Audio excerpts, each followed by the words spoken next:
안녕하세요. 손오공 치치의 치치쌤입니다. 오늘은 신학기에 학부모님들에게 신뢰도 얻는 방법에 대해서 이야기를 나눠볼까 합니다. 신학기에 학부모님들 신뢰도 얻는 방법 첫 번째, 아이들에게 진심으로 대하기. 아이들에게 진심으로 대하면 어머님들의 신뢰도는 자동적으로 따라와요. 저의 초임 때 경험을 이야기를 드리자면은 저는 우선 초임 때 투다님이었어요. 투다님인데 지금부터 할 얘기는 모든 투다님이 다 이렇진 않아요. 그냥 저의 지극히 개인적인 경험담입니다. 투다님이었는데 저 같은 경우는 이제 막 시작한 20대 초였고 같이 투다님을 하는 선생님은 저보다 8살 많은, 그리고 그 원에서 경력이 오래된 선생님이었어요. 그래서 처음에는 당연히 어머님들이 신뢰도가 이쪽으로 기울어질 수밖에 없었어요. 경력교사한테. 왜냐면 자기가 계속 봐왔던 선생님이었고. 처음에는 이 선생님한테 신뢰도가 되게 많았어가지고 저는 이제 무시 아닌 무시를 좀 받았었어요. 아무래도 제가 초임이다 보니까 모든 면에서 서툴긴 했었겠죠. 모든 면에서. 근데 이제 어떤 거였냐면은 저희 같은 경우는 반을 딱 나누진 않았어요. 그냥 원장님께서 두 교사가 네 반, 내 반이 아니라 모든 아이들을 봤으면 싶어가지고 회사상으로는 나눠져 있지만 그걸 알려주진 않으시고 그냥 다 같이 봐라. 그래서 저희는 모든 걸 다 같이 했어요. 서류도 같이 하고 일지도 같이 하고 뭐 저희는 그때 수기로 된 알림장을 썼었거든요. 수기로. 그것도 이제 한 달씩 돌아가면서 내가 한 달에 7명의 아이들을 이렇게 썼으면 그 다음 달에 바꿔서 이렇게 썼는데, 한 가지 예를 들면은 이제 스승의 날 선물이 하나씩 들어오는 경우도 있었어요. 분명히 2명인데 이제 저희가 한 16명 정도였거든요. 근데 4분인가 3분은 2개를 보내주셨는데 저는 몰랐는데 나중에 집에 갈 때 퇴근할 때 보니까 그 선생님 이만큼 있는 거예요. 그 선생님 저한테 얘기 안 해주신 거예요. 뭐 서운했을까봐 뭐 그런 건지 모르겠는데 이만큼 있고 그걸 보고 알았어요. 그랬구나. 약간 이렇게 알았고, 또 하나는 근데 꼭 선물을 꼭 줘야 된다 이런 건 아니에요. 그런 건 아닌데 그냥 서운한 거 있잖아요. 그냥 나 똑같이 애를 봤는데 이럴 거면 그냥 둘 다 주지 말지. 왜 이렇게 좀 섭섭한 거? 그리고 또 하나는 전화가 와요. 원으로 만약에. 그러면은 제가 받아요. 저희 반이니까 지금 제가 받잖아요. 그러면 선생님 말고요. 선생님 보조잖아요. 선생님 부담임이잖아요. 선생님 말고 담임 선생님 바꿔주세요. 라고 얘기를 하시는 분도 계셨어요. 그래가지고 할머님이나 어머님이 상담을 오시면 저랑 상담 안 하려고 하고 그런 거. 그래서 그런 게 조금 서운했는데 저는 그냥 내가 좀 더 열심히 하면 언젠가는 날 봐주시겠지라는 마음에 정말 열심히 했어요. 아이들이랑 열심히 놀고 애들 머리도 항상 비껴주고 많이 안아주고, 그리고 선생님 같은 경우는 친한 선생님 반에 항상 가 있었어요. 애들 놀이 시간에 놀이 저한테 맡겨놓고 친한 선생님 반에 가가지고 막 수다 떨고 오고. 그러다 보니까 아이들 집에 가서 당연히 얘기를 하겠죠. 뭐 그런 걸 얘기하는 게 아니라 누가 더 좋다, 나 이 쌤 보고 싶어, 아이들 입에서 누가 어떤 선생님 이름이 많이 나오는지. 그러니까 어머님들 그걸 아시고 나중에는 그게 완전 바뀐 거예요. 좀 지나니까 저한테도. 그래서 저한테만 선물을 챙겨주는 경우도 있었고, 선생님 덕분에 아이들 잘 지냈던 것 같다, 감사하다, 그리고 선생님이 좀 어려 보이시고 서투신 부분이 있어가지고 좀 신뢰를 못했었는데 지금은 선생님만큼 최고의 선생님은 없었던 것 같다라고 저한테 죄송하다고 사과하신 부모님도 계셨었어요. 이렇게 아이들에게 진심으로 대하면 싫어하실 학부모님들은 없어요. 절대 없어요. 진심으로 대하긴 어떻게 대하냐, 그냥 내가 의무적으로 하는 스킨십이 아니라 정말 사랑을 담아서 사랑해 라고 꼭 안아주고, 그리고 아이들이랑 재밌게 놀아주고, 정말 아이들을 사랑하는 마음, 걱정하는 마음, 진심으로 대하는 마음만 있으면 학부모님들은 자동적으로 따라오게 되어 있어요. 그래서 처음에 너무 힘들더라도 어머님들이 조금 나를 잘 못 믿는 것 같고 그러더라도 실망하지 마시고 끝까지 진심으로 대하시면 언젠가는 정말 어머님들이 알아주세요. 꼭 신학기 신뢰도 얻는 방법 두 번째, 바로 학부모님들과의 소통입니다. 소통에는 두 가지로 나눌 수가 있는데요. 첫 번째는 전화통화, 두 번째는 키즈노트입니다. 우선 전화통화에 대해서 말씀을 드리면 저는 학부모님들과 전화통화를 굉장히 많이 했었어요.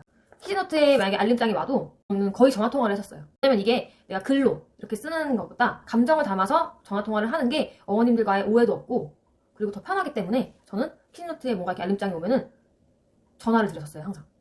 그럼 또 궁금해하세요. 전화통화를 그럼 언제 드려야 되나요? 저는 우선은 OT 겸, 신학기 전에 OT 겸 전화를 한번 드리고 그 다음에 신학기 첫날에 전화를 꼭 드렸었어요. 끝나고 오늘 아이가 잘 지내고 갔습니다 라고 이렇게 전화통화 드리고, 신학기 때 이제 일주일 후에 전화를 또 드렸어요. 이렇게 신학기 전화를 드렸고요. 그 다음에는 이제 일상적인 생활에서 전화를 드리는 경우가 있어요. 그런 거는 이제 울고등원했을 때, 만약에 아이가 울고등원을 했어요. 여러 가지 이유가 있겠죠. 적응을 한 다음에 가끔씩 울고등원하는 경우가 있어요. 뭐 어린이집에 갑자기 가기 싫은 경우도 있을 거고, 또 엄마나 아빠한테 뭐 아침에 혼났어요. 아니면 가정에서 아침에 무슨 일이 있었는데 그거에 영향 때문에 애가 갑자기 가기 싫다고 하는 경우도 있고 울면서. 그럴 때는 저는 아이가 이제 울고 등원을 했지만 적응을 하고 다시 웃으며 놀아요. 분명히 애들은 좀 달래주고 이러면. 그러면은 그거 잘 지내는 모습을 사진을 찍어가지고 어머님께 꼭 보내드렸어요, 바로. 그러면서 어머님께 어머님 걱정하실까봐 연락드렸어요. 우리 땡땡이 너무 잘 지내고 있어요 라고 제가 이제 카톡이나 아니면 키즈노트로 보내드려요. 꼭. 어머님들이 되게 고마워하시고 안심하세요. 왜냐면 출근을 하는 경우에 되게 걱정을 해요, 사실. 아이가 울고 등원을 하면. 근데 그렇게 사진 찍어서 보내드리면 어머님들이 너무 좋아하세요. 그 다음에는 이제 아이가 아파서 조퇴를 했어요. 아파서 조퇴를 했는데 조퇴하면은 당연히 부모님과 대면으로 말씀을 나누잖아요. 그러고 나서 제가 전화를 꼭 드렸어요. 또 저 한 퇴근할 때쯤에 이제 좀 시간 지난 후에 이제 전화 드려가지고 어머님 혹시 병원에 갔다 오셨나요? 이렇게 전화를 드려요. 조퇴하고 나서 전화 드리고, 그리고 그 다음에는 또 전화통화 한 게 내가 아이한테 주의를 주거나 혼났을 때 저한테 아이가 그럼 전화를 꼭 드려요.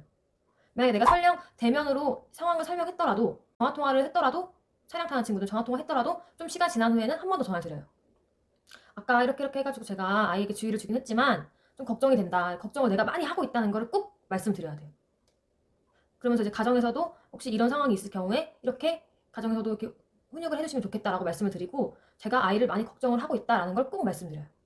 그 다음에 아까 제가 부모님과 소통에 두 가지가 있다고. 첫 번째는 전화통화, 두 번째는 키즈노트예요. 대소그룹 활동하는 거를. 많이는 못 찍어요, 영상을. 근데 영상을 촬영해서 찍고 사진도 찍고 저는 항상 그날 올렸어요. 사진이랑 영상을 매일. 그럼 되게 좋아하세요. 특히 영상을 되게 많이 좋아하시더라고요, 어머님들이. 그래서 저는 영상 어플은 스냅북이라는 어플을 써요. 그래서 그걸로 찍고서 저녁 이제 오후에나 아니면 휴게 시간 때 그걸 편집을 하고서 이제 저녁에 올려드려요, 항상.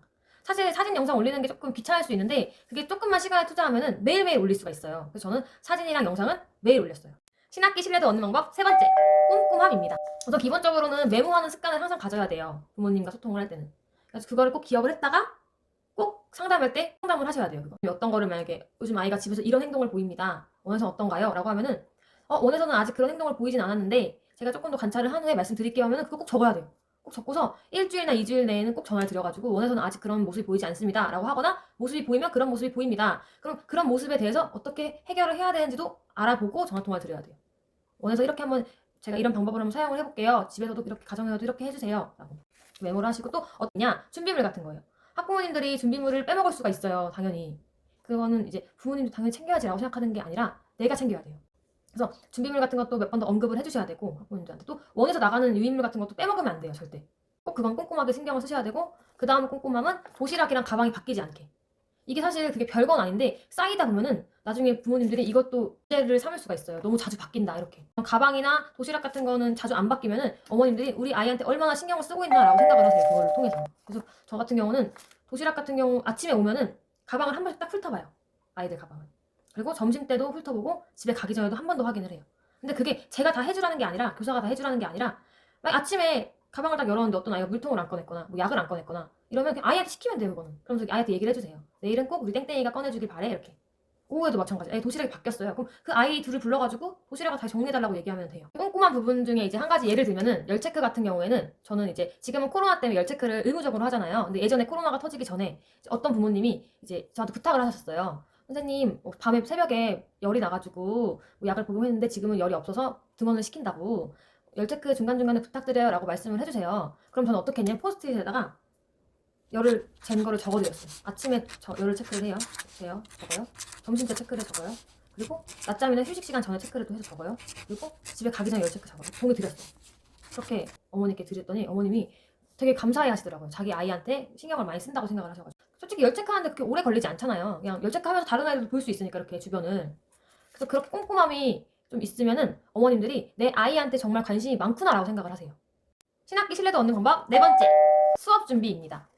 저 같은 경우에는 수업 준비를 정말 열심히 했어요. 저는 물론 계획안도 열심히 짜고 환경 구성 같은 경우도 이제 매주 또는 매달 또는 크게는 이제 계절마다 바뀌게 항상 해주시고 해놓고 그게 왜 그러냐면 사진을 찍거나 또 저 같은 경우 영상을 찍잖아요. 그럼 주변 환경이 다 보여요. 그래서 어떤 어머님 중에서는 왜 동요가 계속 똑같지? 라고 하시는 분도 계세요. 물론 저한테 그런 적은 없었는데 그런 분도 계시고 웬만하면 영상을 촬영을 잘 안 하려고 하시는 분들도 계세요. 그런 것 때문에. 저는 이제 영상 촬영을 하니까 이제 주변 환경도 항상 바꿔주고 그리고 계획안 같은 경우도 짤 때 내가 꼭 할 수 있는 것을 짜요. 그리고 계획안을 짰으면 그걸 꼭 실행해요. 저는 물론 계획안을 잘 안 보시는 분도 계세요. 근데 보시는 분들도 굉장히 많아요. 그래서 왜 계획안대로 수업을 안 하냐고 물어보시는 분도 계세요. 그런 거를. 그래서 저는 계획안을 짤 때 뭐 꼬망새 키드키즈 누리놀이를 참고를 하는데 그 세 개를 다 비교를 하고서 내가 정말 아이들과 재밌게 그리고 꼭 할 수 있는 거를 계획안을 짜는 편이에요. 학부모님들께 가장 많이 들었던 이야기가 열정이 가득한 선생님이다. 아이들을 정말 사랑으로 대하는 선생님이다. 라는 이야기였어요. 이런 이야기를 들을 때가 저는 가장 뿌듯하고 보람이 느낍니다. 선생님들도 저 영상을 보시고 도움이 많이 되셨길 바랍니다. 그럼 다음 영상 때 뵐게요.